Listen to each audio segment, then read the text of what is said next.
ಅಕಾಲಿಕ ಮಳೆಯ ಹಿನ್ನೆಲೆಯಲ್ಲಿ ಈಗಾಗಲೇ ರಾಜಧಾನಿ ಬೆಂಗಳೂರಿನಲ್ಲಿ ಅಗತ್ಯ ವಸ್ತುಗಳಾದ ತರಕಾರಿ ಬೆಲೆ ವಿಪರೀತವಾಗಿ ಏರಿಕೆ ಆಗಿರುವಂಥದ್ದು. ಸದ್ಯ ನಾನೀಗ KR ಮಾರ್ಕೆಟ್ನ ಒಳಭಾಗದಲ್ಲಿದ್ದೀನಿ. ದೃಶ್ಯಗಳಲ್ಲಿ ನಾನು ತೋರಿಸ್ತಾ ಇದ್ದೀನಿ. ತುಂಬ ದೊಡ್ಡ ಮಟ್ಟದಲ್ಲಿ KR ಮಾರ್ಕೆಟ್ಗೆ ಜನಸಾಮಾನ್ಯರು ಕೂಡ ಆಗಮಿಸ್ತಾ ಇದ್ದಾರೆ. ಕಾರಣ ಏನು ಅಂತ ಹೇಳಿದ್ರೆ KR ಮಾರ್ಕೆಟ್ನಲ್ಲಿ ಕಡಿಮೆ ದರಕ್ಕೆ ತರಕಾರಿಗಳು ಸಿಗತ್ತೆ ಅನ್ನೋಂಥ ಕಾರಣಕ್ಕೆ. ಆದರೆ KR ಮಾರ್ಕೆಟ್ನಲ್ಲೇ ಇವತ್ತು ದರ ದುಪ್ಪಟ್ಟಾಗಿರುವಂಥದ್ದು, ವಿಪರೀತವಾಗಿ ತರಕಾರಿ ದರದಲ್ಲಿ ಏರಿಕೆ ಆಗಿರುವಂಥದ್ದು. ಕಾರಣ ಏನು ಅಂತ ಹೇಳಿದ್ರೆ ಅಕಾಲಿಕವಾದಂತಹ ಮಳೆ ಒಂದು ಕಡೆ ಆದರೆ, ಎರಡನೇದು ಹವಾಮಾನ ವೈಪರೀತ್ಯದ ಹಿನ್ನೆಲೆಯಲ್ಲಿ ತುಂಬ ದೊಡ್ಡ ಮಟ್ಟದಲ್ಲಿ ತರಕಾರಿ ಬೆಲೆಯಲ್ಲಿ ಏರಿಕೆ ಆಗಿರುವಂಥದ್ದು. ಅಂದರೆ 1 kg ನುಗ್ಗೆಕಾಯಿ KR ಮಾರ್ಕೆಟ್ನಲ್ಲೇ 600 ರೂಪಾಯಿಗೆ ಮಾರಾಟವಾಗ್ತಿರುವಂಥದ್ದು. ಇಡೀ KR ಮಾರ್ಕೆಟ್ ಹುಡುಕಿದ್ರೆ 2 ಅಂಗಡಿಯಲ್ಲಿ ಮಾತ್ರ ನುಗ್ಗೆಕಾಯಿ ವ್ಯಾಪಾರವಾಗ್ತಾ ಇರುವಂಥದ್ದು.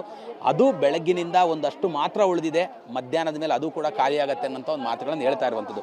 ಕಾರಣ ಏನು ಅಂತ ಹೇಳಿದ್ರೆ ತಮಿಳುನಾಡಿನಲ್ಲಿ ತುಂಬ ದೊಡ್ಡ ಮಟ್ಟದಲ್ಲಿ ಸೈಕ್ಲೋನ್ ಎಫೆಕ್ಟ್ನಿಂದಾಗಿ ಬೆಳೆಗಳೆಲ್ಲವೂ ಕೂಡ ಹಾಳಾಗಿರುವಂಥದ್ದು. ಆ ಕಾರಣಕ್ಕಾಗಿ ತಮಿಳುನಾಡಿನಿಂದ ಬರಬೇಕಾಗಿದ್ದಂತಹ ನುಗ್ಗೆಕಾಯಿ ರಾಜಧಾನಿ ಬೆಂಗಳೂರಿಗೆ ಬರ್ತಾ ಇಲ್ವಂತೆ. ಅಂದರೆ ಸುಮಾರು ರಾಜಧಾನಿ ಬೆಂಗಳೂರಿಗೆ ಬೇರೆ ಬೇರೆ ರಾಜ್ಯಗಳಿಂದ, ತಮಿಳುನಾಡಿನಿಂದ 100 ಟನ್ನಷ್ಟು ನುಗ್ಗೆಕಾಯಿ ಬರ್ತಿತ್ತು. ಆದರೆ ಈಗ 30ರಿಂದ 40 ಟನ್ನಷ್ಟು ಮಾತ್ರ ನುಗ್ಗೆಕಾಯಿ ಬರ್ತಾರಂಥದ್ದು. ಅಂದರೆ ವ್ಯಾಪಾರಿಗಳ ಪ್ರಕಾರ 60ರಷ್ಟು ಮಾತ್ರ ನುಗ್ಗೆಕಾಯಿ ರಾಜಧಾನಿ ಬೆಂಗಳೂರಿಗೆ ಬರ್ತಾ ಇರುವಂಥದ್ದು.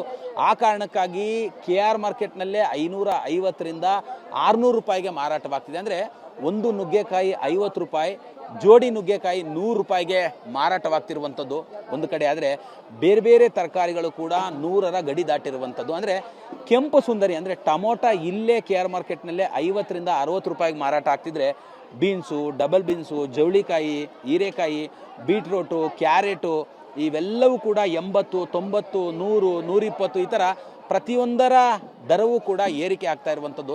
ಸಾಮಾನ್ಯವಾಗಿ ಬೇರೆ ಬೇರೆ ರಾಜ್ಯಗಳಿಂದ ಬೆಂಗಳೂರಿಗೆ ತರಕಾರಿ ಬರುವಂಥ ಸಂದರ್ಭದಲ್ಲಿ ಒಂದಷ್ಟು ಹೆಚ್ಚಿನ ಪ್ರಮಾಣದಲ್ಲೇ ಬೆಂಗಳೂರಿಗೆ ಬರ್ತಾ ಇತ್ತು. ಆದರೆ ಈ ಒಂದು ಪ್ರಮಾಣ ಈಗ ಕಡಿಮೆ ಆಗಿರುವಂಥ ನಿಟ್ಟಿನಲ್ಲಿ ಬೆಂಗಳೂರಿನಲ್ಲಿ ತರಕಾರಿ ದರ ಏರಿಕೆ ಆಗಿರುವಂಥ, ಅಂದರೆ ನಾನು ಹೇಳಿದಂತಹ ದರ KR ಮಾರ್ಕೆಟ್ನಲ್ಲಿರುವಂಥ ದರ. ಅಂದರೆ ಸಾಮಾನ್ಯವಾಗಿ KR ಮಾರ್ಕೆಟ್ನಲ್ಲಿ 80 ರೂಪಾಯಿ 60 ರೂಪಾಯಿಗೆ ಮಾರಾಟವಾಗುವಂತಹ ತರಕಾರಿ ಮನೆ ಹತ್ತಿರ ಮಾರಾಟ ಮಾಡುವಂತಹ ತರಕಾರಿ ಗಾಡಿ ಸಣ್ಣ ಪುಟ್ಟ ಮಾರುಕಟ್ಟೆಯಲ್ಲಿ 20ರಿಂದ 30 ರೂಪಾಯಿಯಷ್ಟು ಅಲ್ಲಿ ದರ ಏರಿಕೆ ಇರುತ್ತೆ. ಕಾರಣ ಏನಂತ ಹೇಳಿದ್ರೆ KR ಮಾರ್ಕೆಟ್ನಿಂದ ತೆಗೆದುಕೊಂಡೋಗಿ ಮನೆ ಹತ್ರ ಮಾರಾಟ ಮಾಡಬೇಕು ಅಂತಂದರೆ ಹೋಲ್ಸೇಲಲ್ಲೇ ಇಷ್ಟು ದರ ಏರಿಕೆ ಆಗಿದ್ದರೆ, ಇನ್ನು ರಿಟೇಲ್ನಲ್ಲಿ ಮತ್ತೊಂದಷ್ಟು ದರ ಏರಿಕೆ ಆಗಿರೋದ್ರಲ್ಲಿ ಯಾವುದೇ ಕೂಡ ಅನುಮಾನ ಇಲ್ಲ. ಸಾಮಾನ್ಯವಾಗಿ ನವೆಂಬರ್ ಡಿಸೆಂಬರ್ ಅಂತಿದ್ದಂತೆ ಸಭೆ ಸಮಾರಂಭಗಳು, ಮದುವೆ ಮುಂಜಿ ಒಂದು ಕಾರ್ಯಕ್ರಮ ಕೂಡ ಇರುತ್ತೆ. ಈ ಸಂದರ್ಭದಲ್ಲಿ ತರಕಾರಿಯನ್ನು ಹಾಕಿ ಅಡುಗೆ ಮಾಡಬೇಕು, ನುಗ್ಗೆಕಾಯಿ ಹಾಕಿ ಸಾಂಬಾರನ್ನ ಮಾಡಬೇಕು ಅಂದ್ಕೊಂಡವರು ತರಕಾರಿ ಬೇಡ ಮತ್ತು ನುಗ್ಗೆಕಾಯಿ ಸವಾಸುವೆ ಬೇಡ ಅನ್ನೋಷ್ಟರ ಮಟ್ಟಿಗೆ ಈ ಒಂದು ತರಕಾರಿ ದರ ಏರಿಕೆ ಆಗಿರುವಂಥದ್ದು. ಕ್ಯಾಮ್ರಾ ಪರ್ಸನ್ ಮುತ್ತು ಜೊತೆ ಕಿರಣ್ ಸೂರ್ಯ, TV9 ಬೆಂಗಳೂರು.